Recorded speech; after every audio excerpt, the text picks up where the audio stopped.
ഒരു ടൊയോട്ടോ എറ്റിയോസിന്റെ കോലമാണ്. കർണാടകയിലാണ്. ഒരു yellow board വണ്ടിയാണ്. വണ്ടിക്ക് അന്ന് വാങ്ങിച്ചപ്പോൾ ഉള്ള ടെമ്പററി രജിസ്ട്രേഷൻ വരുന്നുണ്ട്. വണ്ടി പക്ഷെ നല്ല ബോഡി ലൈനൊക്കെ നല്ലപോലെ വലിയ ഇടിയോ പിടിയോ ഒന്നും ഇല്ലാത്ത നല്ലൊരു വണ്ടി. എന്തോ പറ്റിയെന്ന് അറിയത്തില്ല. ഏകദേശം 1.5 വർഷമായിട്ട് ഇവിടെ കിടപ്പുണ്ട്. 1.5 വർഷത്തിന് മുകളിലായി ഇവിടെ കിടക്കാൻ തുടങ്ങിയിട്ട്. വീഡിയോ ഓപ്ഷനാണ്. പക്ഷെ എന്ത് സംഭവിച്ചതെന്ന് അറിയത്തില്ല. ഇതുപോലെ കർണാടകയുടെ പല സ്ഥലങ്ങളിലും ഇങ്ങനെ വണ്ടികൾ കിടപ്പുണ്ട്. അതാണ്ട് ഇതിന്റെ കാലപ്പഴക്കം അറിയണമെങ്കിൽ ഇതാ ഇങ്ങോട്ടേക്ക് നോക്കിയാൽ ഇതാണ്ടോ തുരുമ്പെടുത്തൊരു പരുവായിപ്പോയി. വണ്ടിയുടെ ഹെഡ്ലൈറ്റ്സ് കാര്യങ്ങളെല്ലാം ഒരു പരുവായി. ഇതെന്തുകൊണ്ടാണ് ഇങ്ങനെ ഉപേക്ഷിക്കുന്നതെന്ന് അറിയത്തില്ല. എന്തെങ്കിലും ചെറിയ ചെറിയ പണികളോ അല്ലെങ്കിൽ എന്തെങ്കിലും കേസുകളൊക്കെ ആണെങ്കിൽ അത് ഇങ്ങനെ കൊണ്ടുവന്ന് ഇട്ടിട്ട് പോവല്ല. ഇവിടെ നമുക്ക് മലയാളിക്ക് വണ്ടി എവിടെയും കൊണ്ട് ഇടാൻ പറ്റാത്ത തന്നെ ഇതുകൊണ്ടാണ്. ആളുകൾ പറയുന്നത് കൊണ്ടിട്ടിട്ട് വർഷങ്ങളോളം അവിടെ കിടക്കും. ലാസ്റ്റ് സ്ക്രാപ്പുകാർ കൊണ്ടുപോകുന്നു. സ്ക്രാപ്പുകാർ കൊണ്ടുപോകാൻ വേണ്ടിയിട്ടുള്ള കണ്ടീഷൻ അല്ല.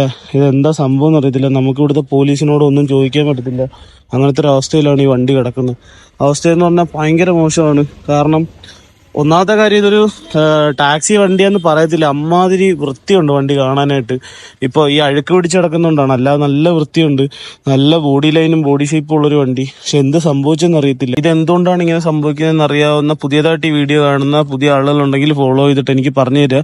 പഴയ ആളുകൾ ഫോളോ ചെയ്യേണ്ട ആവശ്യമില്ലല്ലോ, പറഞ്ഞു തന്നാൽ മതി. എപ്പോഴും ഉള്ളൊരു ചിന്തയാണ് ഇത് എന്തുകൊണ്ട് ഇങ്ങനെ സംഭവിക്കുന്നു.